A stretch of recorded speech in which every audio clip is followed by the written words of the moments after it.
তারপর বলদটাকে বাঁশে বেঁধে দুজনে কাঁধে নিয়ে গোভাগাড়ের দিকে হাঁটতে থাকে। এরপর গোভাগাড়ে পৌঁছে কালীপদ মাটি খুঁড়ে সমাধি প্রস্তুত করে। তারপর তারা বলদটিকে মাটি চাপা দিয়ে দুজনে বাড়ি ফিরে আসে। বৈশাখের খামখেয়ালি রাতে কখন যে মেঘ জমাট বেঁধে বিদ্যুৎ গর্জে বৃষ্টি শুরু হয়ে যায় তার ঠিক নেই। মুষলধারে বৃষ্টিতে ভিজতে ভিজতে কালীপদ কাকা গোপীকে বলে, গোপে, আজ আমাদের ফিরতে অনেকটা দেরি হয়ে গেল। যাত্রাপালার শেষটা এমন জমে উঠেছিল, ছেড়ে উঠে আসতে মনই চাইছিল না। আমরা আজ পুরো ভিজে গেলাম, দেখবে বাড়ি ফিরলে কাকি তোমাকে খুব বকবে। তাড়াতাড়ি পা চালা গোপে, এই বৃষ্টির মধ্যে আবার কালবৈশাখী ঝড় শুরু হয়ে গেলে বাড়ি পৌঁছতে পারবো না। এই কথা বলতে বলতে তারা এক অতিকায় বাঁশ বাগানে প্রবেশ করে। বাঁশ বাগানের পথ ধরে হাঁটতে হাঁটতে গোপে কিছু যেন একটা শুনতে পায়। কাকা, তুমি কি কোনো বাচ্চা মেয়ের কান্না শুনতে পাচ্ছ? কই না তো, ও কিছু না। বাঁশবাগানে বৃষ্টির জল পড়লে অমন শুনতে লাগে।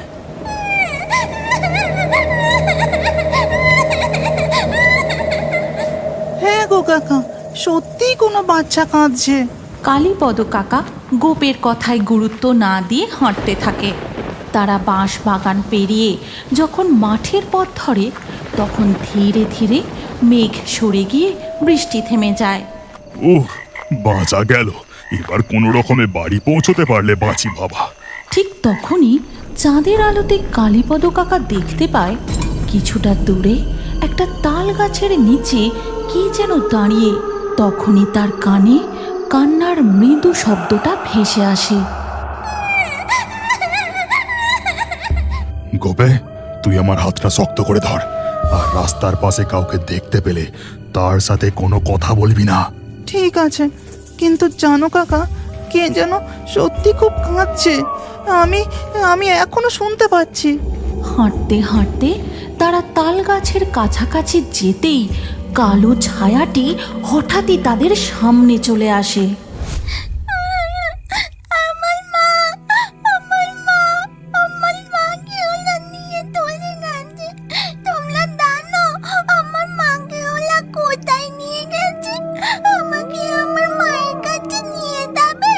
কে তুমি? তোমার মাকে কে নিয়ে গেছে? তুমি কি তোমার মায়ের থেকে হারিয়ে গেছো? সর্বনাশ! গোপে, তোকে বারবার বারণ করলাম, তুই ওর সাথে কথা বাড়াস না। চল এখান থেকে। কাকা, ও মনে হয় হারিয়ে গেছে গো। ওর মাকেও খুঁজে পাচ্ছে না, তাই একা একা ও হয়তো ভয় পেয়ে কাঁদছে। আমার মাকে খুঁজে দাও, আমি আমার মায়ের কাছে যাব। ওরা আমার মাকে নিয়ে চলে গেছে। গোপেকে আর কোনো কথা বলতে না দিয়ে কালীপদ নিজেকে একটু শক্ত করে গম্ভীর গলায় বাচ্চাটিকে জিজ্ঞাসা করে, কে তুমি? বাড়ি কোথায় তোমার? এত রাতে তুমি এখানে কি করছো? ওই তো একটু দূরে ওই যে জায়গাটা দেখতে পাওয়া যাচ্ছে না, ওখানেই আমি থাকি। পাশে আমার মাও থাকতো, ওরা আমার মাকে নিয়ে চলে গেছে। কালীপদ বাচ্চাটির এই কথা শুনতেই তার হাড় হিম হয়ে যায়। সে থতমত গলায় বলে, ওইখানে ওইখানে তুমি কি করে থাকবে? ওখানে তো। কালীপদ তার মুখের কথা শেষ না করেই গোপেকে সঙ্গে নিয়ে দৌড় দেয়। দৌড়তে দৌড়তে সোজা গিয়ে থামে গ্রামের বটতলার মোড়ে। কাকা, তুমি এভাবে দৌড়ে চলে এলে কেন? ওই বাচ্চাটি তো একা ভয়ে কাঁদবে। চুপ, একদম চুপ। খবরদার, আজকে যা দেখেছিস, যা শুনেছিস তা কাউকে বলিস না। এরপর কালীপদ গোপেকে নিয়ে বাড়ি চলে যায়। আর ওদিকে মাঠের মাঝে দেখা যায় ওই বাচ্চাটি গো ভাগাড়ে ফিরে গিয়ে একটি বাছুরের রূপ ধারণ করে।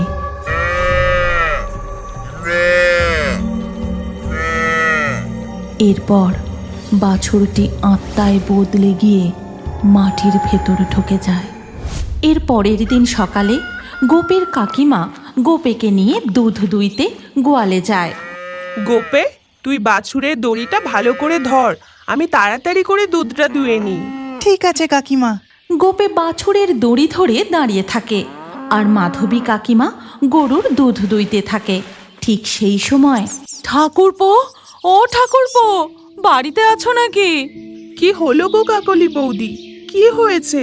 তোমার গলাটা অমন ধরা ধরা আর মনটা খারাপ দেখাচ্ছে কেন? সেই মুহূর্তে কালীপদ উঠানে বেরিয়ে আসে আর বলে, আমাকে ডাকছিলে? কিছু দরকার? হ্যাঁ গো ঠাকুরপো, আমাদের বলদটা কাল রাতে মারা গেছে, ভাগাড়ে নিয়ে যেতে হবে তো। আমার কর্তার সাথে যাবার কাউকে পাচ্ছি না, তাই তোমার কাছে এলাম। ঠিক আছে, চলো আমি যাচ্ছি। এই কথা বলে কালীপদ প্রতাপদের বাড়ি যায়। তারপর বলদটাকে বাঁশে বেঁধে দুজনে কাঁধে নিয়ে গোভাগাড়ের দিকে হাঁটতে থাকে। এরপর গোভাগাড়ে পৌঁছে কালীপদ বলে, প্রতাপ, আমি তাড়াতাড়ি করে গর্ত খুঁড়ে দিচ্ছি। খোলা জায়গায় বলদটাকে রেখে যাওয়া ঠিক হবে না, তাতে পরিবেশ দূষণ হয়। বলদটাকে মাটি ঢাকা দিতে হবে। কালীপদ মাটি খুঁড়ে সমাধি প্রস্তুত করে। তারপর তারা বলদটিকে মাটি চাপা দিয়ে দুজনে বাড়ি ফিরে আসে। এরপর বিকেল গড়িয়ে ধীরে ধীরে সন্ধ্যা হয়ে যায়, আর সন্ধ্যা হতেই বৃষ্টি হয়েই চলে। বৃষ্টির ঠান্ডা আমেজে কালীপদ পাড়ার চায়ের দোকানে বসে চা খাওয়ার সময় দুজন ব্যক্তির ফিসফিস করে বলা কথা তার কানে আসে। তুই ঠিক করে দেখেছিস তো?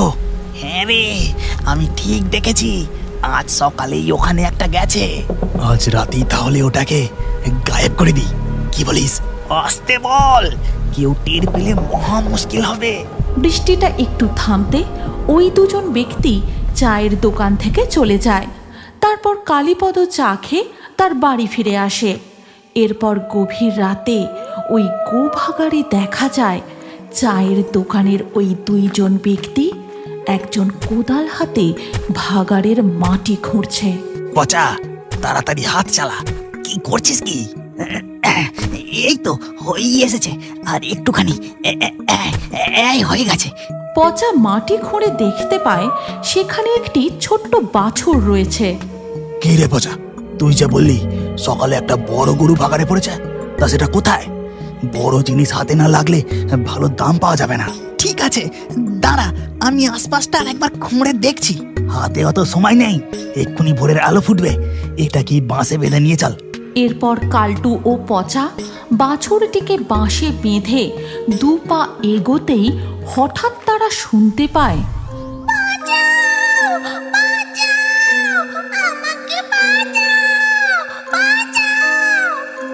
ওস্তাদ, তুমি শুনতে পাচ্ছ? বাঁচাও বাঁচাও বলে এই ভাগাড়িকে কাঁদে। হ্যাঁ ঠিক তো, কিন্তু আশেপাশে তো কাউকেই দেখতে পাচ্ছি না। ব্যাপারটা আমার ভালো ঠেকছে না কিন্তু। যাই হোক, তুই তাড়াতাড়ি পা চালা।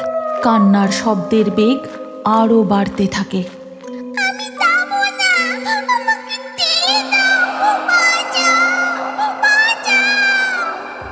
ঠিক তখনই গোভাগাড়ের মধ্যে তাদের সামনে প্রকট হয় এক দানবাকৃতি কালো মিশমিশে গোভূত। তার বিকট গর্জনে গোটা ভাগাড় কেঁপে ওঠে। ওরে বাবা রে, বাঁচাও! ওই দানবাকৃতি গোভূতটা পচা ও কালটুর দিকে ধীরে ধীরে এগোতে থাকে। তারা দুজন বাঁশে বাঁধা বাছুরটিকে মাটিতে ফেলে দিয়ে দৌড়ে পালাতে যাবে। ঠিক তখনই গোভূতটা আবারও গর্জন করে তাদের পথ আটকে দাঁড়ায়, আর বাঁশে বাঁধা বাছুরটা নিজেকে মুক্ত করে দাঁড়িয়ে বলতে থাকে, ওই দুটো লোক দুটো আমার মাকে এখান থেকে নিয়ে চলে গেছে। তুমি ওদের টেলো না, ওদেরকে তাড়তে দাও ওদেরকে। পাপিষ্ট মানুষ, তোদের এত সাহস কি করে হয়? মৃত্যুর পরও আমাদের এখানে শান্তিতে থাকতে দিবি না। আজ তোদেরকে আমি। এই কথা বলে গোভূত তার ফলার মতো শিং দিয়ে তাদের উপর আক্রমণ করে, তাদেরকে গুঁতিয়ে মাটিতে ফেলে দেয়। তারপর তার ধারালো দাঁত দিয়ে এর পরের দিন সকালবেলা কাকলি হন্তদন্ত হয়ে মাধবীদের উঠানে এসে বলে, খবরটা শুনেছ ঠাকুরপো? ভাগাড়ে কি ঘটেছে? দুটো লোকের দেহ, মনে হয় গোভাগাড় থেকে ওরা না মরা গরু চুরি করে নিয়ে যেত, জানো? সবাই তাই বলছে। গরুটাকে বাঁশে বেঁধে খাল পেরিয়ে ভাগাড়ের দিকে নিয়ে যায় এবং ভাগাড়ে পৌঁছে নে নে, এই এখানেই ফেলে দে, রাতে শিয়াল কুকুরে ছিঁড়ে ছিঁড়ে খাবে। কি রে গোপে, যাত্রাপালা কেমন লাগলো বল? খুব ভালো লেগেছে কাকা, কিন্তু সীতামা কি সত্যি সত্যি আগুনের উপর দিয়ে হাঁটছিল? আর হনুমান অত বড় পাহাড়টা কি করে তুলে আনলো? আরে পাগল, ওসব তো অভিনয়। বড় হ, তখন বুঝবি। এখন তাড়াতাড়ি পা চালা দেখি, খাল পেরিয়ে ভাগাড় টপকে যেতে হবে, অনেকটা পথ। আর তাছাড়া অনেক রাত হয়েছে, তাড়াতাড়ি চল। ঠিক তখনই পিছন থেকে একটা বাছুরের ডাক শোনা যায়।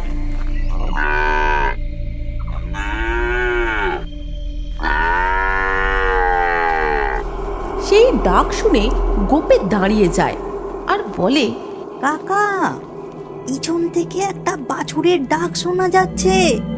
চলো না, ওকে আমরা ধরে বাড়িতে নিয়ে যাই, আমাদের গরুগুলোর সঙ্গে ওকে রেখে দেবো। আহা, তুই থামলি কেন? খবরদার, একদম পিছন ফিরে তাকাবি না। তুই তাড়াতাড়ি পা চালা। তারপর তারা দুজনে আবার হাঁটতে শুরু করে। নদীর খাল পার পেরিয়ে ভাগাড়ের উপর দিয়ে যাওয়ার সময় হঠাৎ তারা দেখে তাদের পাশ দিয়ে দুটো কলসি নিজে থেকেই গড়গড় করে গড়িয়ে যাচ্ছে। এদিকে ওই বাছুরটা একইভাবে ডেকে চলেছে। আর সেই মুহূর্তেই তাদের সামনে কোথা থেকে একটা গরুর হাড় উড়ে এসে পড়ে। চুপ চুপ, একটাও কথা বলবি না, আর খবরদার পিছন ফিরে একদম তাকাবি না। তুই বরং আয়, আমি তোকে কাঁধে করি। তারপর তার কাকা গোপীকে কাঁধে তুলে নিয়ে তাড়াতাড়ি পা চালিয়ে বাড়ি চলে যায়। আর বাড়ি ফেরার পর বিছানায় শুয়ে গোপী তার কাকাকে জিজ্ঞাসা করে, ও কাকা, কাকা, তখন ওসব কি হচ্ছিল? আর ওই বাছুরটাই বা কাদের?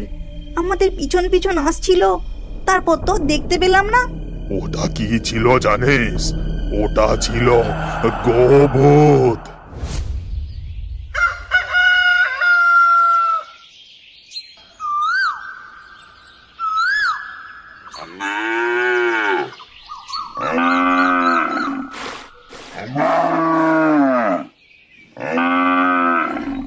তোর কি হয়েছে বলতো নিনাগাই? দিন দিন দুধের পরিমাণ এত কমে যাচ্ছে কেন? পিঠে দুখা না পড়লে দেখছি তোর হয় না। কি গো, তুমি দাঁড়িয়ে দাঁড়িয়ে দেখছো কি? দাও না ওকে দুটো ঘা। তারপর রামু গরুটাকে লাঠির বাড়ি খুব মারতে থাকে আর গরুটা কষ্টে করুণ স্বরে ডাকতে থাকে, আজ মাত্র এইটুকু দুধ দিলি? দেখ আজ আমি তোর কি দশা করি। আজ তোর খাওয়া বন্ধ, আর এই বাছুরটাকেও আজ কিচ্ছু খেতে দেবো না। কি গো, চলে এসো তুমি। রামু আর মালতী দুধের বালতি নিয়ে গোয়াল ঘর থেকে চলে যায়। নীনা গাই খুব কাঁদতে থাকে। তখন লালি গাই বলে, কাঁদিস না বোন, আমাদের কপালে যে এই লেখা আছে। দিনে 4 বার করে দুধ দইলে আমি দুধ কোথায় পাই বলতো? তার উপর ঠিক করে খেতেও দেয় না। আমার বাচ্চাটাও যে সকাল থেকে কিছু না খেয়ে রয়েছে। এই নিষ্ঠুর মানুষগুলো ওকে যে ওর মায়ের দুধে খেতে দেয় না, তারপর দিন রাত মারধর করে। এইভাবে চলতে থাকলে তো এভাবে দিনের পর দিন চলতে থাকে। রামু আর মালতী গরুগুলোর উপর সারা দিন খুব অত্যাচার করতে থাকে। তাদের ঠিক করে খেতেও দেয় না, আর ঠিক মতো দুধ দিতে না পারলে জোটে লাঠির বাড়ি। এর ওপরে তারা দুধের মধ্যে জল মিশিয়ে সেই দুধ বিক্রি করে।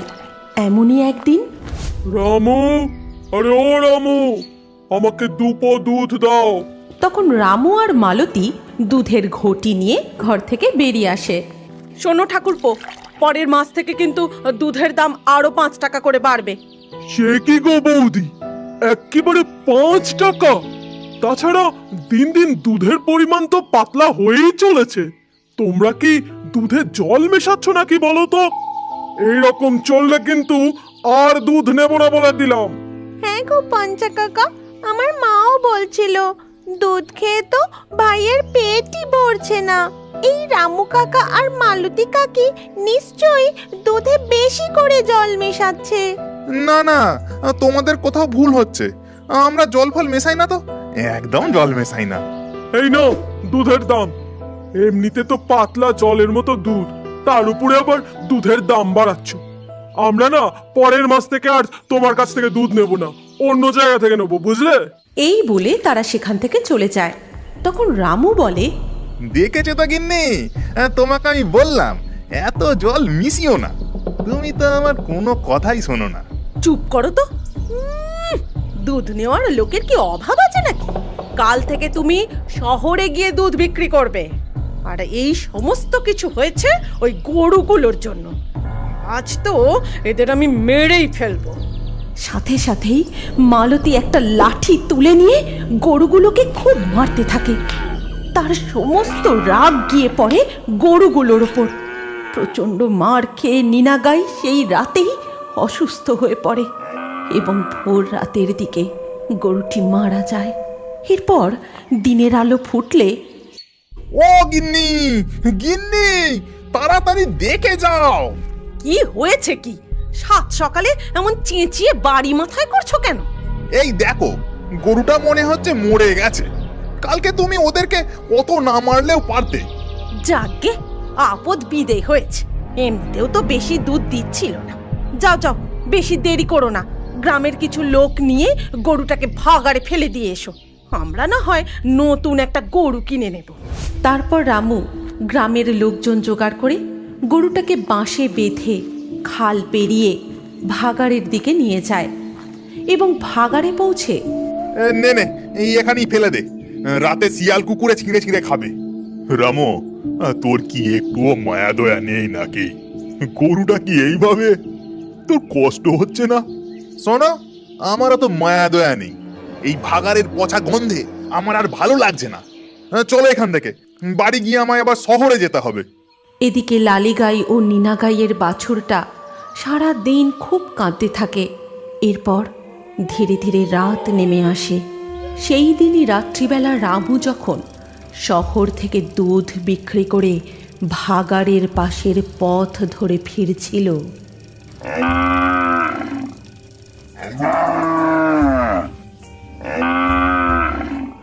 ও বাবা, এত রাতে ভাগাড়ে আবার গরু কোথা থেকে ডাকছে? রামু একটু এদিক ওদিক তাকাতেই দেখতে পায় একটা গাছের নিচে কালো মতো কি যেন একটা দাঁড়িয়ে আছে। আরে, ওই তো গরুটা। বাবা, এ তো পুরো সোনাই সোহাগা। আর গরু কে জানে, রাত্রেবেলা মনে হয় পালিয়ে এসেছে। যাই, আমি এটাকে ধরে নিয়ে বাড়ি যাই। আমাকে আর পয়সা খরচা করে নতুন গরু কিনতে হলো না। রামু সেই গরুটাকে সঙ্গে করে নিয়ে বাড়ি চলে আসে। তারপর গোয়ালে বেঁধে দিয়ে সে ঘরে চলে যায়। এরপর রাতের খাবার খেতে খেতে সে তার গিন্নিকে সমস্ত কথা খুলে বলে। কিন্তু মধ্যরাত হতেই হঠাৎ করে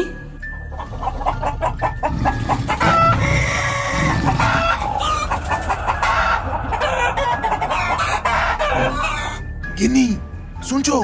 ও গিন্নি, কি ব্যাপার বলো তো গিন্নি? মুরগিগুলো এরম ভাবে ডাকছে কেন? ওরা নিজেদের মধ্যে ঝগড়া করছে মনে হয়। তুমি ঘুমো তো, কাল সকালে উঠে দেখা যাবে খন। পরের দিন সকালে উঠে তারা দেখে খামারে আর একটাও মুরগি নেই। শুধু এদিকে ওদিকে ছড়িয়ে পড়ে আছে অজস্র মুরগির পালক, আর জায়গাটা রক্তে ভেসে যাচ্ছে। হায় হায় হায়, কি সর্বনাশ হলো গো! আমাদের সব কটা মুরগিকে যে বামে খেয়ে গেছে। সেই দিনই সন্ধেবেলা রামু আর মালতী যখন দুধ দুইতে যায়, গিয়ে দেখে বাছুরটা লালিগাইয়ের দুধ খাচ্ছে। এই দেখে তো রামু আর মালতী খুব রেগে যায়। রামু যেই লাঠিটা তুলে নিয়ে বাছুরটাকে মারতে যাবে, অমনি ওই কালো গরুটা রামুকে এক লাথি মেরে ফেলে দেয়। ওরে বাপরে!